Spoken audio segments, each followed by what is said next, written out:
Gracias. Tengan todos ustedes muy buenas noches. Saludamos a quienes nos acompañan virtualmente el día de hoy, a nombre del señor presidente del jurado de nuestras elecciones, Magíster Roberto Rolando Burneo Bermejo, y de directora de la Escuela Electoral y de Gobernabilidad, Magíster Mariela Marcela Pinto Rocha. El jurado de nuestras elecciones le da la más cordial bienvenida a la actividad académica denominada Martes Electorales, hitos electorales y marco normativo aplicable a las elecciones generales 2026.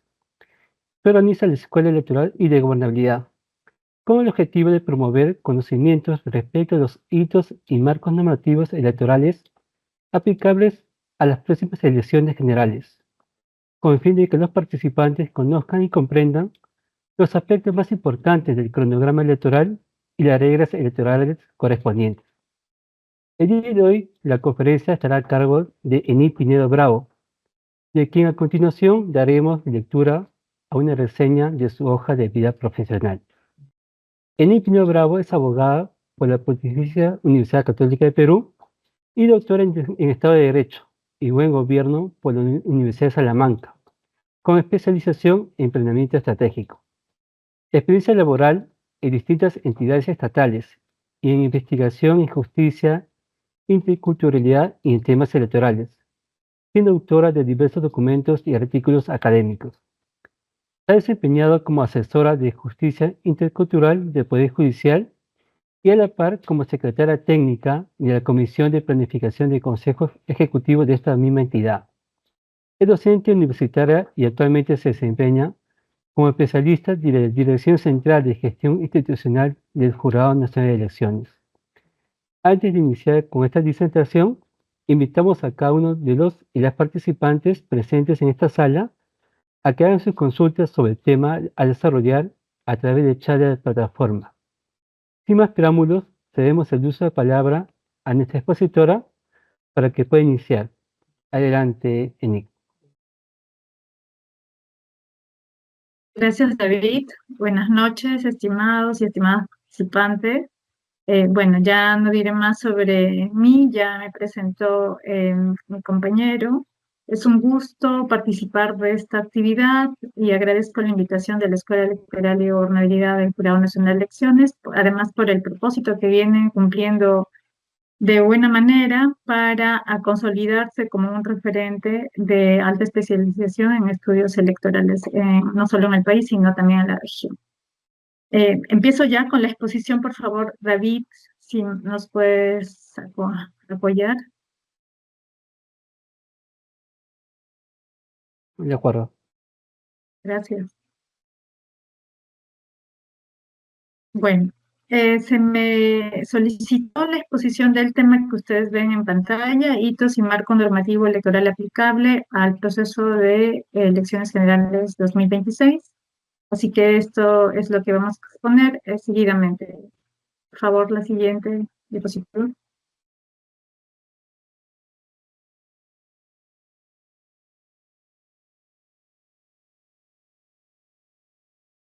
Bueno, para referenciar un poco, dar el marco de lo que va a ser expuesto, vamos a hablar en grandes rasgos de, bueno, las elecciones generales del próximo año, la normativa general y también las reformas recientes. No sé si ustedes están atentos a las noticias. Buena parte de la normativa que se va a aplicar para este proceso ha sido emitida en los últimos meses. Entonces vamos a hacer un repaso de esta normativa y su relación con las modificaciones de las leyes que ya estaban vigentes o que vienen teniendo vigencia desde hace ya varios años. Luego de los hitos electorales incluidos, también ya fue aprobado por el Jurado Nacional de Elecciones, y al final una normativa aplicable según ya los hitos, ¿no? Entonces, vamos a empezar con lo que se ha mencionado, la normativa general aplicable al proceso de elecciones generales del próximo año. La que sigue, por favor.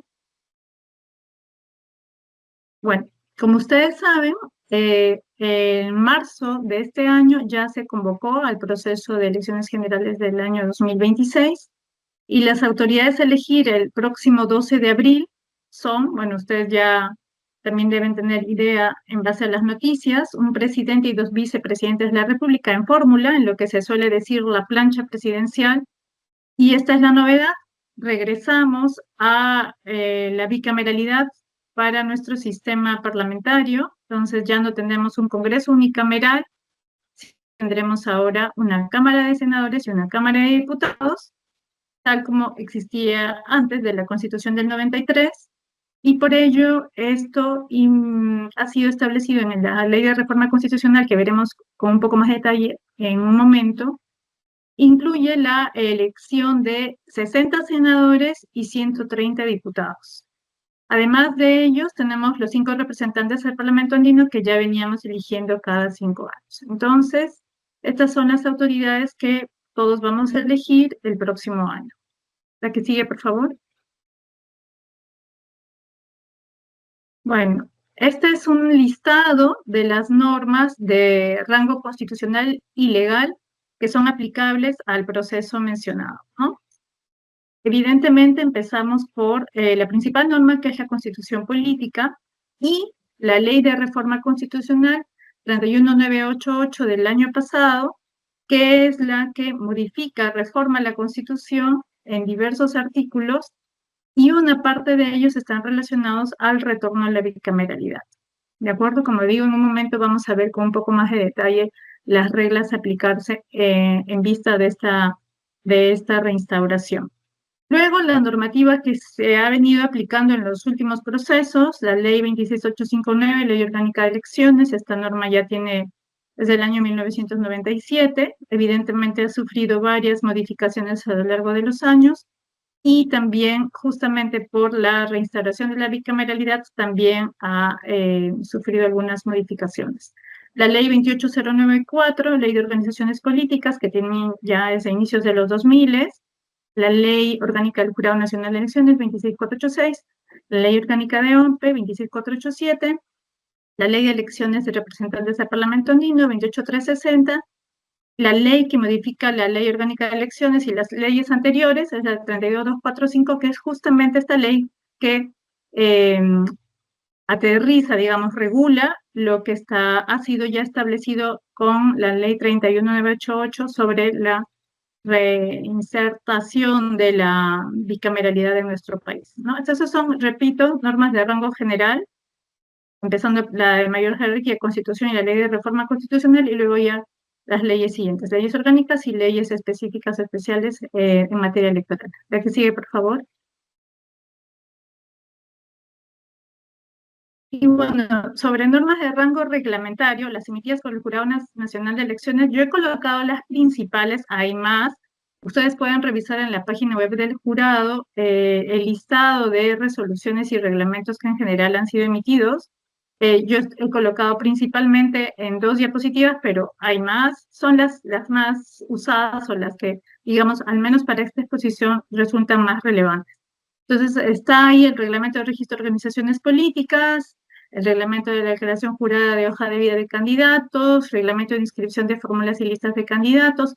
De cada uno de ellos vamos a hablar un poco según avancemos en el repaso del cronograma electoral, porque evidentemente no tiene sentido que pongamos a leer artículo por artículo. Lo importante aquí, porque además de ser bastante largos, puede resultar un poco tedioso. Lo importante es que se entienda la lógica, el contexto en general en el cual van a terminar aplicándose, y las personas, los electores, entienden también las reglas generales del sistema electoral en nuestro país.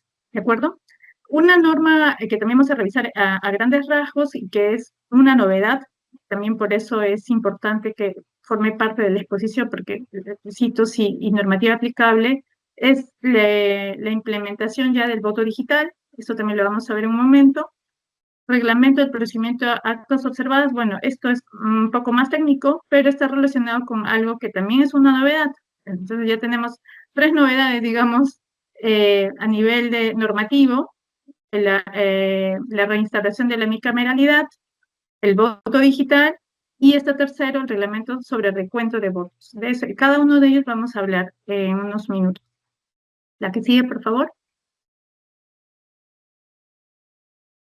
Siguiendo con las normas de rango reglamentario emitidas por el Jurado Nacional de Elecciones, también tenemos el reglamento de competencia del jurado en elecciones primarias, el reglamento sobre propaganda electoral, publicidad estatal y neutralidad en periodo electoral, reglamento de observación electoral, encuestas electorales durante procesos electorales. Tal como se comentó hace unos minutos, si bien son las principales normas de rango reglamentario las que se han colocado, no son todas, también si se dan cuenta, todas sí están o han sido numeradas este año, ¿no? Del año 2025. No significa que antes no ha habido reglamentos, sino que para las personas que hacen seguimiento en general a los procesos electorales o le interesan los temas electorales, deben saber que para cada proceso electoral la mayoría, no todos necesariamente, pero la mayoría de los reglamentos son actualizados porque también las leyes electorales son modificadas. Entonces, como ustedes quizás ya lo sepan, los reglamentos desarrollan lo que establecen las leyes y si las leyes han sido modificadas, los reglamentos tienen que adecuarse a lo establecido por las leyes. Por ello es que cada proceso electoral es muy probable que hayan ajustes a algunos reglamentos que fueron establecidos, emitidos en el marco de procesos electorales anteriores. ¿De acuerdo? Entonces, por eso es que ustedes ven ahí varios reglamentos que dicen la numeración, guión 2025, 2025, 2025, porque, por esta razón que estoy explicando. Y bueno, también, además de los reglamentos emitidos por el Jurado Nacional de Elecciones, tenemos unas resoluciones específicas que también emite el jurado en base a las competencias normativas que tiene para regular algunas cuestiones referidas también a sus propias funciones, ¿no?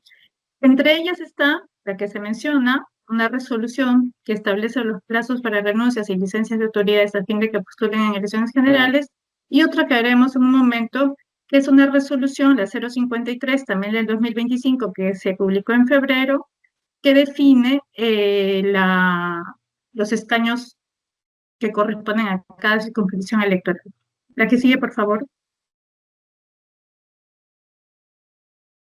Bueno, solamente a grandes rasgos, las más importantes de OMPE, porque OMPE también tiene competencias normativas en el ámbito de sus funciones, dos reglamentos importantes para este proceso, la resolución Jefatural 063-2025, reglamento de elecciones primarias de las organizaciones políticas en el ámbito de las elecciones generales, y el reglamento del voto digital.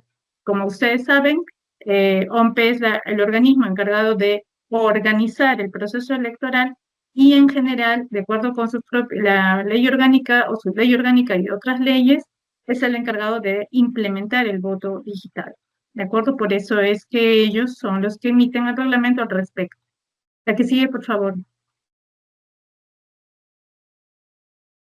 Bueno, antes de continuar, una regla que es importantísimo que sepan, si es que ya no lo saben, es el principio de intangibilidad normativa. ¿Qué significa esto?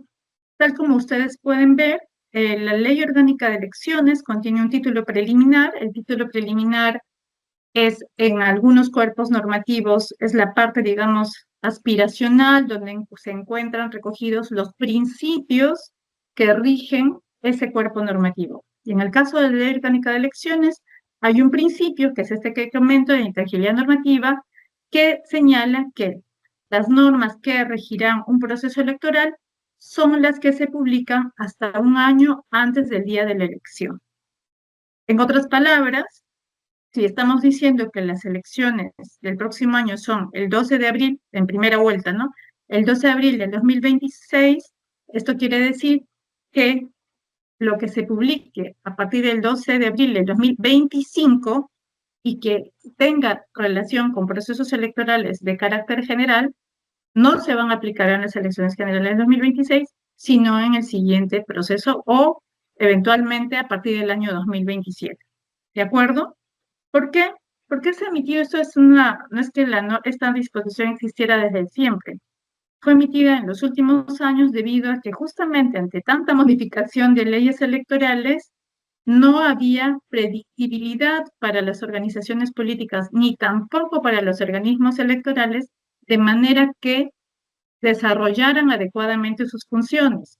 Entonces, para evitar problemas tanto para partidos, alianzas u otro tipo de organizaciones políticas y a los organismos electorales, se consensuó en la necesidad de incorporar este principio en la Ley Orgánica de Elecciones. Entonces, tenemos esta normativa. No obstante, ha habido unas modificaciones, pero a partir de una, digamos, permiso que dio el Congreso tanto al jurado como a OMPEC para emitir normas reglamentarias. Por ejemplo, el voto digital, el reglamento de voto digital que acabamos de mencionar, se ha emitido luego de del 12 de abril, pero con una habilitación especial expresa que dio el Congreso para esa reglamentación, porque es una excepción, ¿de acuerdo?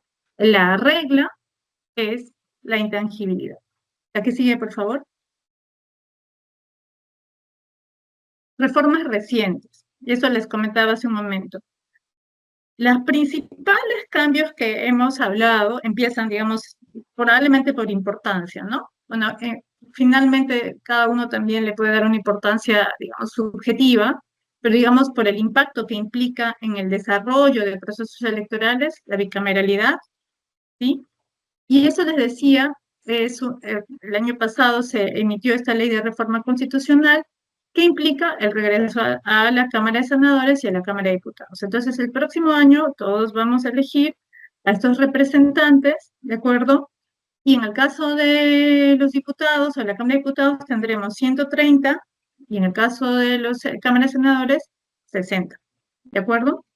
Luego, en esta reforma constitucional, incluimos la reelección inmediata de congresistas, la postulación simultánea a la presidencia de la República y al Parlamento, es decir, si quien postula a presidente puede postular también a una curul de Cámara de Senadores y Diputados. Digamos, algunas reglas que ya están contenidas, o que estaban contenidas, mejor dicho, para la situación de candidatos a presidente o vicepresidente y congresista, se han extendido a lo que después será senadores y diputados. Entonces, lo que ahorita, por ejemplo, o sea, mejor dicho, hasta hace poco se permitía a los candidatos a presidente y vicepresidentes y también a los congresistas, se ha extendido también, como ya no va a haber congresista propiamente, sino, digamos, con esa denominación, sino senadores y diputados, entonces eso también se extiende. Regresemos, por favor, al anterior. Sí, gracias. Bueno, también vamos a algunas reglas, les decía, se mantenían. La elección de senadores y diputados también implica que van a ejercer el cargo por 5 años, ¿no? Por un proceso electoral conforme a ley, que es la ley que vamos a ver en un momento, asegurando que por lo menos se elija un representante por cada circunscripción electoral. Bueno, eso lo vamos a ver con más detalle en lo siguiente. La que sigue ahora sí, por favor.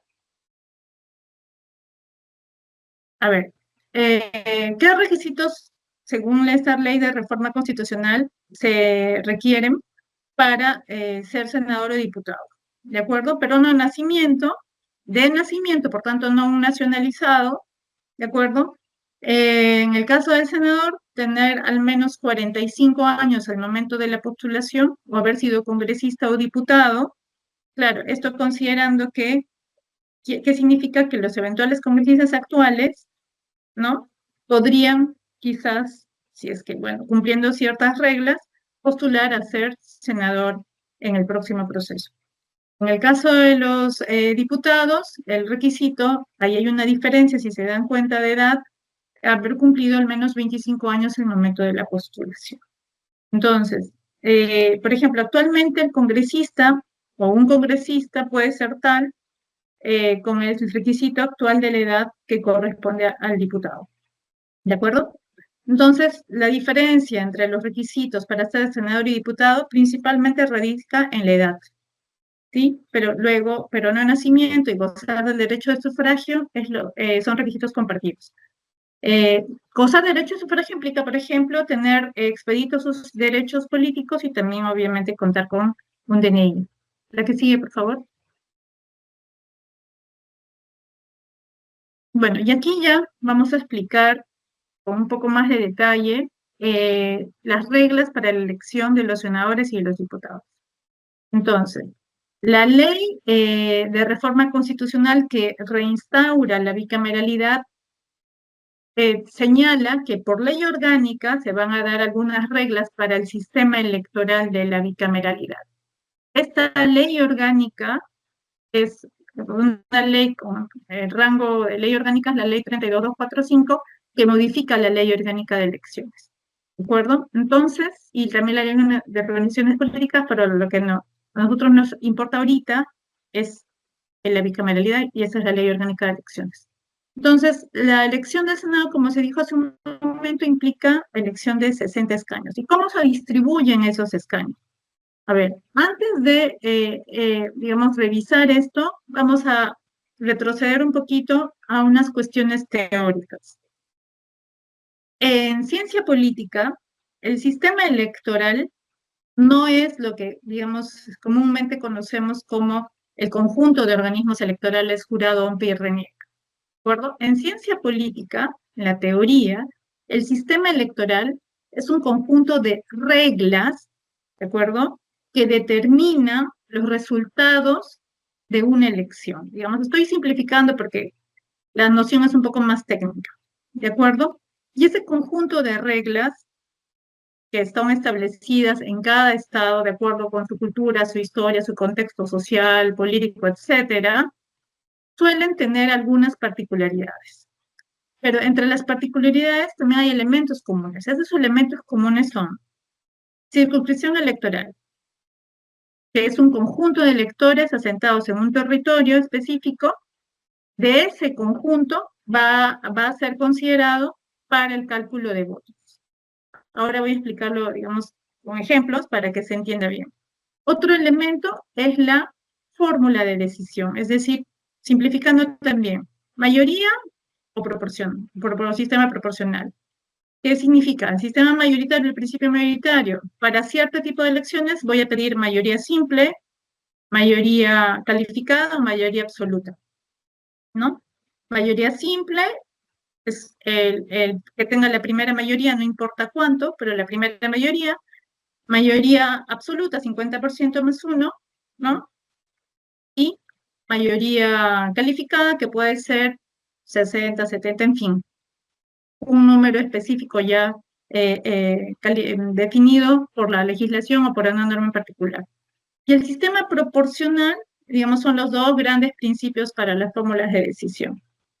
El sistema proporcional significa, tal como dice su nombre, proporcionalmente se distribuyen los escaños o los puestos a elegir.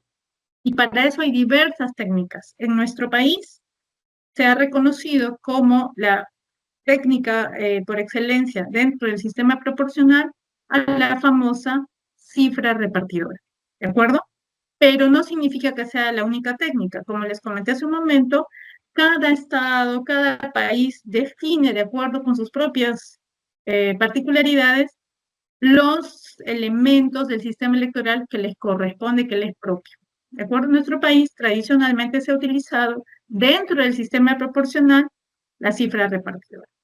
Dentro del sistema mayoritario, los tres se ha usado. Se usa y lo vamos a ver en un momento. ¿De acuerdo? Y bueno, por ahora solamente hay otros elementos. Por ahora solamente esta explicación de dos elementos, circunscripción electoral y fórmula de decisión, porque está relacionado con lo que vamos a decir en un momento. Les decía, la elección del Senado, de acuerdo con la ley, esta ley 32245, 60 escaños. ¿De acuerdo? Esos 60 escaños se distribuyen de la siguiente forma. 30 escaños corresponden a distrito electoral múltiple. ¿Qué es eso? Es más o menos lo mismo que una circunscripción electoral múltiple. ¿De acuerdo?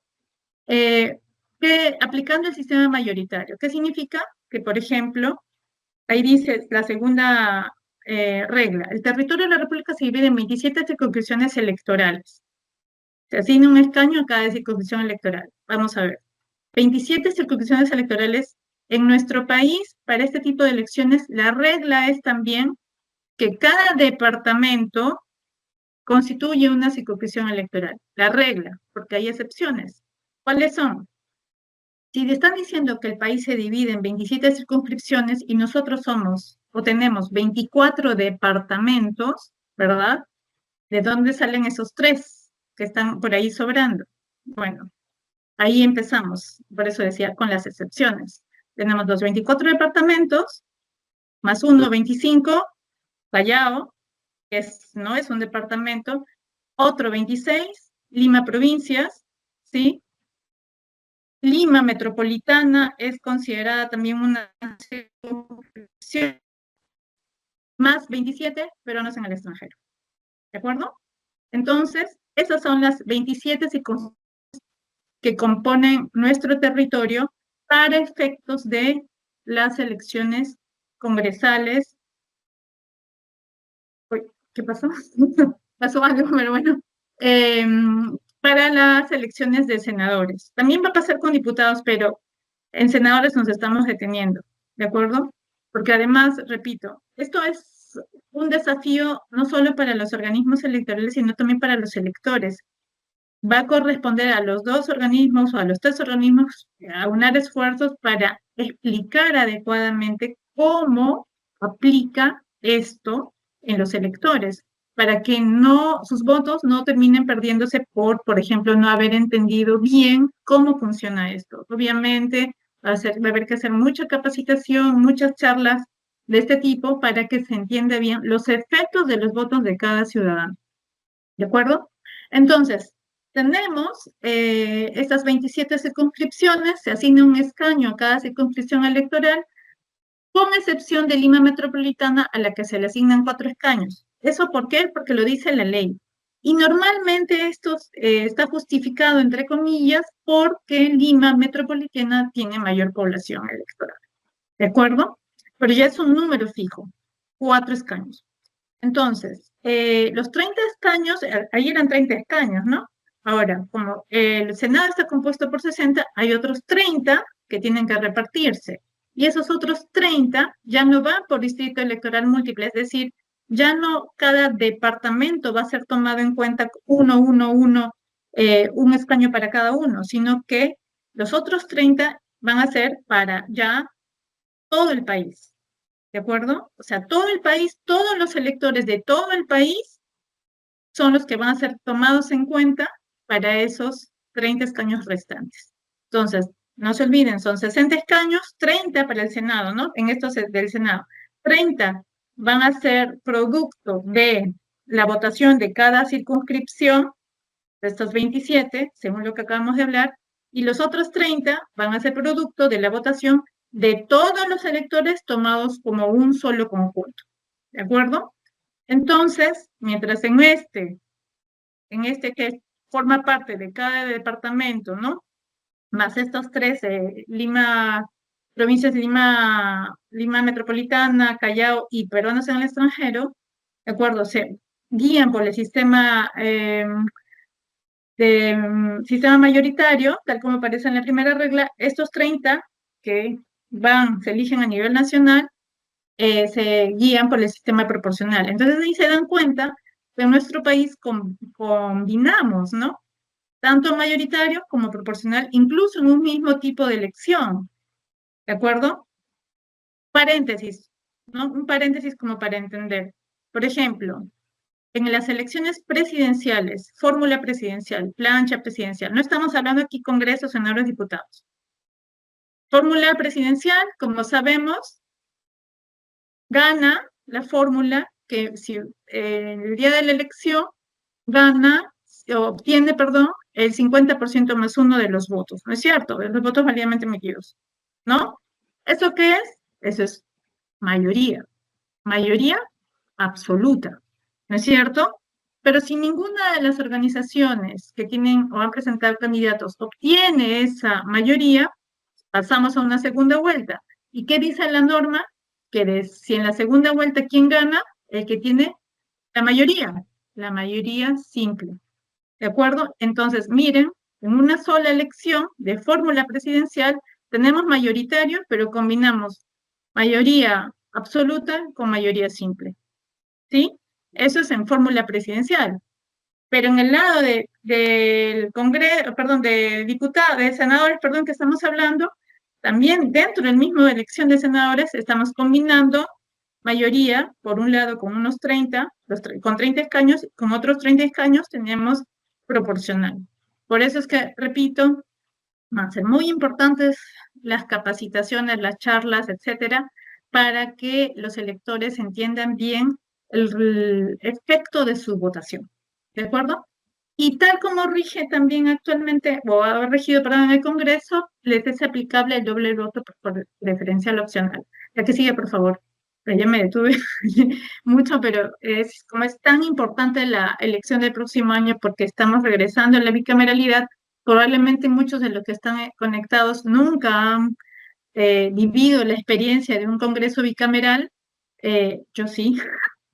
Bueno, era una niña, pero no era consciente, pero sí recuerdo por mis padres haber escuchado senadores, diputados, etcétera. Bueno, probablemente ustedes ni siquiera lo habrán escuchado. Entonces, bueno, esto es también, como decía, un desafío para todos, ¿no? Entonces, de acuerdo con la norma, estas leyes que han sido mencionadas, el Jurado Nacional de Elecciones se encarga de definir el número de escaños que le corresponde a cada circunscripción electoral. ¿De acuerdo? Si ya sabemos que es 60 y 30 de una forma y 30 de otro, el jurado tiene, en base a las leyes, no es que se le ocurra, porque se le ocurra, cuánto es lo que le corresponde a cada circunscripción electoral. De hecho, acuérdense que para circunscripción electoral múltiple ya se ha definido, la ley ya lo dice. Una para cada una y para Lima Metropolitana 4. Entonces, ustedes ven a la izquierda, ya están repartidos 1, 1, 1, 1, 1, pero Lima Metropolitana 4. Y en cambio, en los otros 30 que entran por circunscripción única, elegidos por todos los peruanos. La que sigue, por favor. Y ya pasamos a la Cámara de Diputados, ¿de acuerdo? La Cámara de Diputados ya son 130 escaños. Ojo, el día del 12 de abril vamos a votar o elegir por fórmula presidencial, Cámara de Senadores, Cámara de Diputados, ¿de acuerdo? En la Cámara de Diputados son 130 escaños. El territorio de la República también se divide en las 27 circunscripciones que ya se han mencionado. Y ya cómo le corresponde la distribución de escaños. El jurado asigna la circunscripción electoral un escaño, lo mismo que en el Senado, y distribuye los restantes escaños en forma proporcional al número de electores, con excepción de las de circunscripción de peruanos del extranjero, a la cual se le asignan 2 escaños. ¿De acuerdo? Entonces, aquí ya también similar en el sentido de que le corresponde al menos 1 a cada circunscripción y a peruanos en el extranjero 2. Pero el resto, como ustedes ven a la derecha, ¿no? 28 escaños van por distrito electoral múltiple, pero 102, porque son 130, ¿no? 130 menos 28, 102, 102 se distribuyen por el sistema proporcional. ¿De acuerdo? Cifra repartidora, lo que les decía, ¿no? En sistema proporcional, a nivel mundial existen varias técnicas. En Perú se ha optado por una de esas técnicas que es la cifra repartidora. Ya que sigue, por favor. Y el jurado, como les decía, de acuerdo a lo que establece la ley, ha también definido el número de escaños para diputados por circunscripción electoral. Entonces, siguiendo las reglas que establece la ley, repito, no es que el jurado así arbitrariamente se le ocurre, bueno, a Ayacucho le doy 3 y a Ica le doy 9, ¿no? No es así. Responde a reglas ya establecidas por las normas. Entonces, repito, en el caso de diputados, 1, salvo peruanos en el extranjero, que se ha dicho que son 2, ¿de acuerdo? Y el resto, 102, de acuerdo con el número de electores. Eso es lo que dice la norma, ¿no? Y justamente, ¿de dónde saca el jurado el número de electores? En base al padrón electoral, ¿de acuerdo? El padrón electoral que es elaborado por RENIEC, ¿sí? Hacen el cálculo, jurado hace este cálculo y en base a este cálculo hace la distribución. Y ustedes pueden ver allí el número de escaños. No sé si todos, acá debe haber seguro conectadas personas de distintas circunscripciones, y entonces ustedes pueden ya, según ello, ver cuántos escaños son los que le corresponden a cada departamento para el próximo, en cuanto a diputados para las próximas elecciones. La que sigue, por favor, porque ya me detuve y me falta todavía varias cosas para hablar. Entonces, conformación de la fórmula ya, volviendo a la fórmula de presidente y vicepresidente, debe incluir por lo menos a un hombre o una mujer, ¿de acuerdo? Entonces, ahí hay una, digamos, parecido, no es paridad, pero digamos es muy cercano, porque acuérdense que la fórmula presidencial tiene 3 candidatos, ¿no? Un presidente y 2 vicepresidentes. La convocatoria, esto ya pasamos a esa etapa. La afiliación de una organización política, el plazo de afiliación para participar en las elecciones primarias vence el 12 de julio del 2024, ya venció. La postulación a 2 procesos electorales, en los casos en los que convergen el mismo año 2 procesos de naturaleza distinta, como va a ser el próximo año. Acuérdense, el próximo año tenemos elecciones generales, pero también tenemos, unos mesecitos después, elecciones regionales y municipales. En estos casos, se ha habilitado que haya ciudadanos que pueden postular en ambos tipos de procesos. La que sigue, por favor. Bueno, y aquí otra novedad que se ha insertado este año con esas modificaciones a la Ley Orgánica de Elecciones. Y es la Ley 3299, la que establece la conservación de cédulas y recuento, el famoso recuento de votos. ¿En qué consiste? Miren, el artículo 300 de la Ley Orgánica de Elecciones, la Ley 26859, el nuevo texto señala: concluido el escrutinio en las mesas de sufragio por los miembros de mesa, concluido el escrutinio, las cédulas de sufragio no impugnadas son colocadas en un sobre lacrado, y remitidas a la OMPE para su custodia y conservación bajo responsabilidad hasta el día siguiente de la publicación de la proclamación de resultados del proceso electoral respectivo por parte del jurado. Esta es una novedad. ¿Por qué? No sé si ustedes alguna vez han sido miembros de mesa, o no sé si en general han conocido la normativa electoral. Durante toda la historia electoral de nuestro país, una vez, o casi toda la historia, una vez que se realiza el escrutinio en mesa, se llenan las actas, se publican los resultados en el aula, etcétera, se destruyen las cédulas. Esa era la regla durante décadas, pero ahora ya no necesariamente. ¿De acuerdo? ¿Por qué? Porque aquí está la novedad. Ya las cédulas se colocan, no impugnadas, ojo, se colocan en un sobre lacrado y remitidas. ¿Cuáles son las cédulas impugnadas? Pues si ustedes están pensando en los votos impugnados. Por ejemplo, cuando hay impugnación de voto, ¿qué pasa? Ejemplo, en una cédula el voto, no, para algunas personas, el personero X piensa que una marca es voto válido y para otro personero piensa que es voto nulo. ¿De acuerdo? ¿Quién es la autoridad en mesa de sufragio? Los miembros de mesa. Los miembros de mesa definen una decisión. El personero, uno de los personeros, no está de acuerdo, impugna. Impugna la decisión de los miembros de mesa. Y esto va al Jurado Electoral Especial, que es un órgano temporal del Jurado Nacional de Elecciones en Procesos Electorales. ¿No es cierto? Esa es una cédula impugnada. ¿De acuerdo? Los votos o de cédulas no impugnadas es lo que forma parte de la custodia, de la conservación, que no existía, como repito, a lo largo de la historia electoral. No ha sido esa la regla. La regla, repito, cuando no había impugnación, una vez terminado el escrutinio, era la destrucción de las cédulas. Pero, ojo, esa destrucción estaba contemplada en la norma, no es que a la gente también se le ocurriera, ¿de acuerdo? La ley permitía eso. Entonces ahora esto cambia radicalmente, se conservan las cédulas no impugnadas. La que sigue, por favor. Ya. ¿Y cuál es la idea? Porque esa es una novedad también que fue propuesta inicialmente por OMPE y acogida por el Jurado Nacional de Elecciones con algunos matices que terminaron en una iniciativa legislativa del jurado, ¿sí? Se modificó esta normativa inicial. ¿Por qué? Porque tal como se ha presentado, la norma fue modificada con otro tenor. Entonces, para darle alguna finalidad a esta conservación de las cédulas, se implementó, o perdón, se estableció la figura del recuento de votos. ¿De acuerdo? Porque si nosotros vamos, digamos, nosotros, me refiero como organismos electorales, a conservar las cédulas, tiene que haber una finalidad.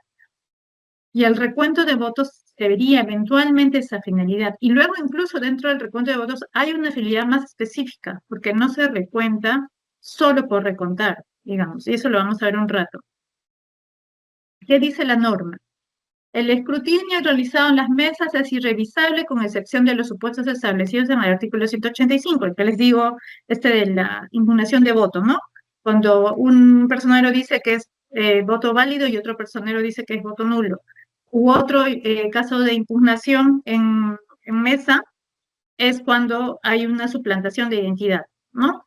Una persona en teoría va a votar, se acerca así físicamente a votar en reemplazo de otra persona y entonces hay una impugnación, eventualmente, ¿no? Esas son las causales reconocidas, ¿de acuerdo? Pero ahora, y esa es la excepción que está incorporándose a través del recuento de votos, señala esta nueva ley que modifica la LOE. Los jurados se pronunciarán solo sobre las apelaciones que se hubiesen interpuesto contra las resoluciones de impugnaciones que se refieren a estos dos artículos y sobre los errores materiales en que pudiese verse incurrido. Ahorita voy a explicar qué es un error material. En este último caso, los jurados, cuando adviertan que la observación no puede ser subsanada con su ejemplar, paréntesis acá, el jurado electoral especial se queda con una copia, un ejemplar de una de las actas electorales, ¿no? No sé si también, bueno, igual es como una conversación, pero en realidad yo consulto, pero yo misma me respondo. Las actas electorales, los miembros de mesa cuando terminan su labor en la mesa, llenan actas, ¿no? Con los resultados de la votación de esa mesa. Y hay distintos ejemplares, uno va a la Oficina de Descentralizada de Procesos Electorales, otro va al Jurado Electoral Especial, otro va al Jurado Nacional, a la OMP, etc. A los personeros, ¿sí? Y el acta que se computa, cuando nosotros escuchamos el flash y todo, etcétera, en fin, los resultados de OMPE, cuando sale las autoridades de OMPE, son generalmente las que están validadas o reconocidas en las actas, las primeritas que salen. Pero son las actas que no tienen ningún tipo de error ni observación, digamos así. ¿Por qué? Porque si hubiera algún error, alguna observación en un acta en el procesamiento, esas no se computan, porque hay que resolver esa observación. ¿De acuerdo? ¿Y quiénes son los encargados de resolver esa observación? Los jurados electorales especiales. Estos órganos temporales que les decía se conforman solamente durante procesos electorales y son la primera instancia de lo que eventualmente en segunda le corresponde resolver al Jurado Nacional de Elecciones. ¿De acuerdo? Y entonces son estos jurados electorales especiales los que podrían definir ese recuento de votos cuando, como lo dice la norma, la observación, es decir, el error, no puede ser subsanado con su propio ejemplar. ¿Sí? Yo, el propio jurado, tengo mi acta, mi ejemplar, y no puedo resolver esta discordancia, discrepancia, error que haya en el acta, en el cotejo. Entonces, en esos casos, por tanto, no es la regla, en esos casos recurro al recuento de votos. ¿Se acuerdan que hablamos de la conservación de cédulas, que antes no existía? El recuento de votos se produce justamente luego de detectar que no puedo resolver esta observación en base a las propias herramientas que tengo, entonces tengo que recurrir a ese sobrelacrado que tiene OMPE para resguardar o conservar las cédulas en base a la norma que ya ha sido establecida. La que sigue, por favor. No voy a acabar, creo, todavía, pero bueno, es importante que se sepa bien esto, porque son novedades que buscan garantizar además una mayor legitimidad a los resultados de la votación. Entonces, reglamento del recuento de votos, aquí les decía, ¿cuál es la finalidad? Salvaguardar los votos, ¿de acuerdo? Entonces, eso es importante, no es que se establezca por establecer, lo que les decía, ¿no? No, siempre hay que buscar la finalidad, porque en general, dentro de la normativa electoral, uno de los principios es la proparticipación de las personas, ¿de acuerdo? Y eso implica reconocer siempre la mayor posibilidad de salvar votos, es decir, tratar de minimizar los casos en los que puedan anularse los votos, ¿sí? Y por eso es que se ha definido a través del reglamento darle una finalidad esta operativa al recuento, salvaguardar votos. Entonces, esto justamente significa reconocer que esa es la finalidad, que no procede el recuento cuando no hay una observación, tal como dice ahí, ¿no? No procede el recuento contenido en las actas electorales que no han sido observadas por la ODP. La ODP es la oficina desconcentrada de la OMPE, así como el jurado tiene sus jurados electorales especiales en época electoral. OMPE también tiene sus oficinas desconcentradas y entonces esa es la que hace, digamos, esta oficina desconcentrada tiene centros de cómputo y ellos son los que hacen los cómputos de las actas electorales. Entonces, en aquellos casos, repito, que no ha habido observación de estos centros, de estas oficinas a través de su personal, eso no pasa por recuento, ¿de acuerdo? Entonces, si no hay impugnación, no hay observación, ¿por qué tendría que pedirse el recuento de votos? No hay. Justamente hay que digamos, definirlo, entenderlo bien. Si la finalidad es salvaguardar votos, no se puede pedir a discreción, recuéntame, recuéntame, recuéntame, porque, bueno, claro, si eso es así, nunca acabamos el proceso, debemos tener predictibilidad, hay plazos que cumplir, etcétera, ¿no? Y la decisión del jurado electoral especial de realizar el recuento de votos y los resultados de recuento no son impugnables, esto también. Entonces, ahí hace un ratito les decía, ¿qué es error? Cuando decían el error material o qué son las actas observadas, ahí se le ha colocado las listas de causales que implican. Actas que carecen datos, ¿de acuerdo?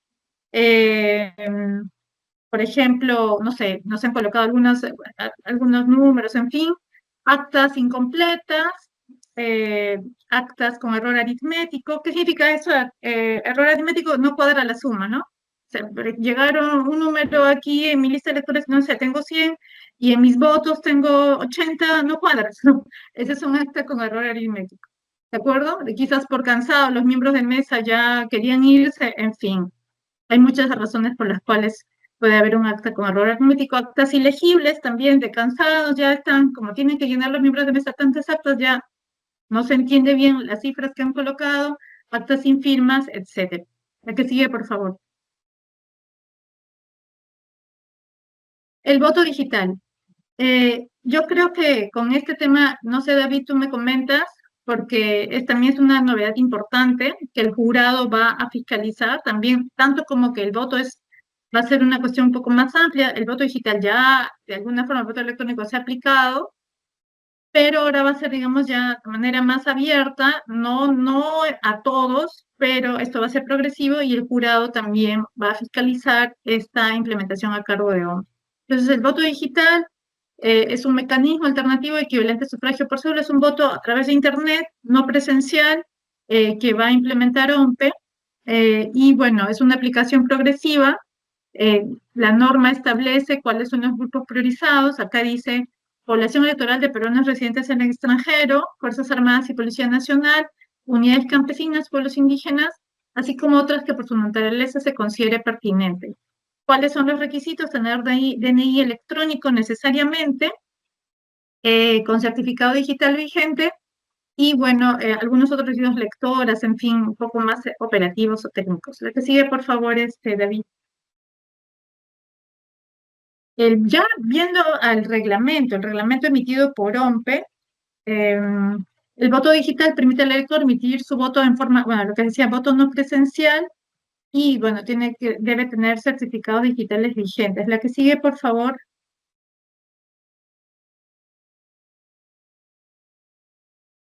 Ya, dentro de los grupos priorizados para el próximo proceso, porque esto ya es una norma específica, una resolución de OMPE. Los miembros en actividad de las Fuerzas Armadas y de la Policía Nacional del Perú que no se encuentran desplazados fuera de su domicilio registrado en el RENIEC, los peruanos que se encuentran fuera del territorio nacional, el personal asistencial administrativo de los establecimientos de salud públicos y privados, incluyendo hospitales policiales y militares, el personal de INPE, bomberos, el personal de los organismos electorales, ciudadanos con discapacidad y ciudadanos cuya dirección domiciliaria registrada ante RENIEC corresponde al distrito de Cercado de Lima. Y ustedes dirán, ¿por qué el Cercado de Lima? ¿Por qué no los demás? Que esto es progresivo, no se olviden. Había otros grupos priorizados como comunidades campesinas y pueblos indígenas según la ley y sin embargo no está esto en la resolución, no están ellos incluidos. Repito, esto es progresivo y le da facultad a OMPE de establecer el orden de prioridades y la temporalidad de esa implementación. ¿De acuerdo? La que sigue, por favor. Algunos cambios en el hito, y ya con esto me parece que voy a cerrar, con esto y con la figura del cronograma electoral, por favor. El cierre del padrón electoral ha cambiado, la fecha me refiero. Hasta el anterior proceso, el cierre del padrón se producía un año antes de la elección. Esto ha cambiado con la ley 32264, que señalan que se cierra 180 días calendario antes de la fecha de la respectiva elección y comprende, bueno, en fin, la inscripción de candidaturas para las elecciones primarias. Las elecciones primarias son las elecciones que internamente realizan las organizaciones políticas para definir a sus candidatos, ¿de acuerdo? Han fijado una fecha ya, hasta 30 días calendario antes del día de la elección primaria, que esto es el 31 de octubre de este año, Elecciones primarias, ¿cuándo es la elección o cuándo es la fecha de estas elecciones? El 30 de noviembre, ¿de acuerdo? Y si fuera por la modalidad de elección por delegados, se produce el 30 de noviembre la elección de los delegados y la elección de los candidatos por los delegados el 7 de diciembre. La presentación de solicitudes para la formación de alianzas es uno de los hitos más próximos a vencer. Es el 2 de agosto. Ustedes saben que tenemos varias organizaciones políticas inscritas y por tanto habilitadas para participar y presentar candidaturas. Y puede ser que algunas o varias de ellas presenten una solicitud de formación de alianzas. Tienen hasta el 2 de agosto para presentar ello y hasta el 1 de septiembre para que queden inscritas. La que sigue, por favor. Y aquí está, y con esto cierro, el cronograma electoral. Bueno, ahí he cortado, he colocado a partir del, más o menos considerando la fecha en la que nos encontramos, pero el cronograma realmente, si somos, digamos, más abiertos, empezó el año pasado, ¿de acuerdo? Ahorita lo que se nos viene más próximo a vencer es la fecha límite, el 11 de junio, fecha límite para solicitar la inscripción de modificación de normativa interna de la organización política ante el registro de organizaciones políticas. ¿Qué significa esto? En otras palabras, si yo quiero, por ejemplo, para mis elecciones primarias poner unas reglas específicas, de acuerdo a mi reglamento electoral, o en mis estatutos colocar algunas normas importantes que van a incidir en el proceso electoral interno o en su propia dinámica interna, tengo hasta el 11 de junio para presentar esos documentos ante el registro de organizaciones políticas. ¿De acuerdo? Si no hago esa presentación, lo que rige es lo que está actualmente, internamente en la organización política. ¿De acuerdo? Entonces es una fecha importante. Bueno, creo que no me da el tiempo, igual agradezco, lamento mucho correr, pero de verdad es que lo de la bicameralidad, al ser algo nuevo, es importante que se conozca bien, es importante que la escuela también y las demás oficinas de los organismos electorales competentes, siempre en el marco de sus competencias, enseñen bien, expliquen bien los alcances de la bicameralidad y de cómo es que se van a distribuir los votos de los electores. Gracias, David, y disculpen que no pude haber acabado los temas, pero creo que sí se queda el PPT, ¿verdad, David? ¿Se comparte? Correcto. Bueno. Gracias, Ani, por tu excelente disertación el día de hoy. A continuación daremos lectura a las preguntas que hemos recibido de los y las participantes presentes a través de chat. Pregunta número 1. ¿Para el recuento de votos se tendrá la presencia de los miembros de mesa? ¿O qué tipo de medidas se tomarán al respecto? El recuento de votos lo hace el jurado electoral especial en su local, es decir, no lo hacen los miembros de mesa, ¿de acuerdo? Como se dijo hace un momento, el jurado electoral especial es el que decide si se hace por única vez y es inimpugnable. Se hace en el local del jurado electoral especial ¿se acuerdan que los sobres lacrados están custodiados y conservados en el OMPE o los resguarda OMPE? OMPE también se hace responsable del eventual traslado de estos sobres al jurado electoral especial. No lo hacen los miembros deben estar con miedo de seguir trabajando hasta tarde, pero no, es así. Y los personeros, por supuesto, se cita a los personeros, se cita al Ministerio Público, por supuesto, ¿no? Eso tiene que ser público, como cualquier acto de esta naturaleza. Muchas gracias. Pregunta número 2. ¿En qué consiste el principio de intangibilidad de las normas electorales? Bueno, como se comentó casi al inicio, significa que dentro de un periodo específico no se pueden modificar las leyes electorales.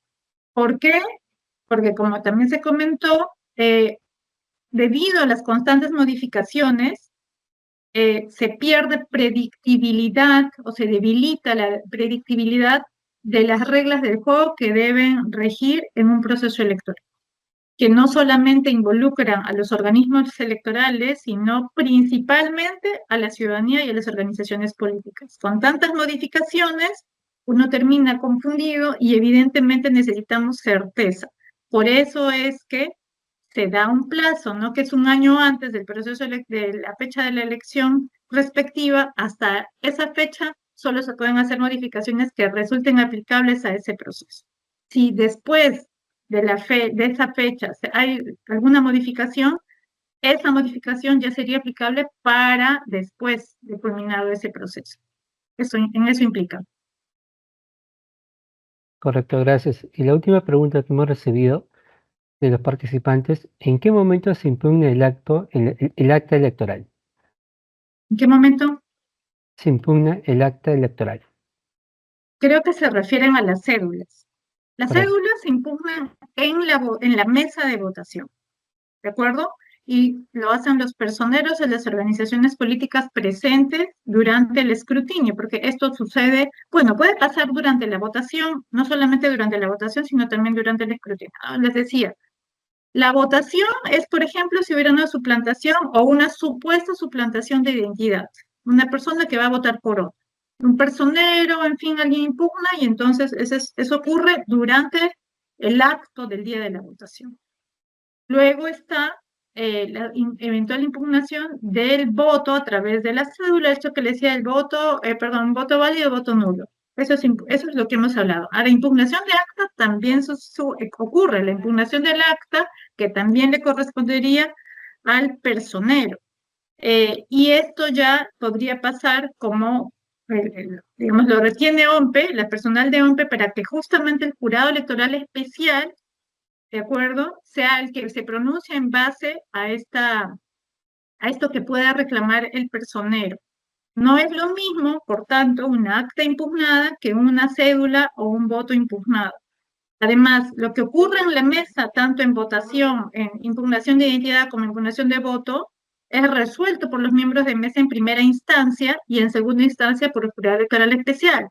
Pero en la impugnación del acta electoral, la primera instancia es el jurado electoral especial y la segunda instancia es el jurado nacional de elecciones. ¿De acuerdo? ¿Por qué? Bueno, la lógica es, digamos, el acta contiene un conjunto de votos, por eso también se entiende que haya esta diferencia. Entonces, espero haber absuelto las consultas. No sé si, bueno, los tiempos ya no nos dieron, pero bueno, agradezco la invitación nuevamente y también el interés. Seguro que habrá oportunidad para seguir debatiendo estos temas o más bien explicar más estos temas que nos damos cuenta interesan mucho a la población. Muchas gracias, Enid, por tu disertación el día de hoy.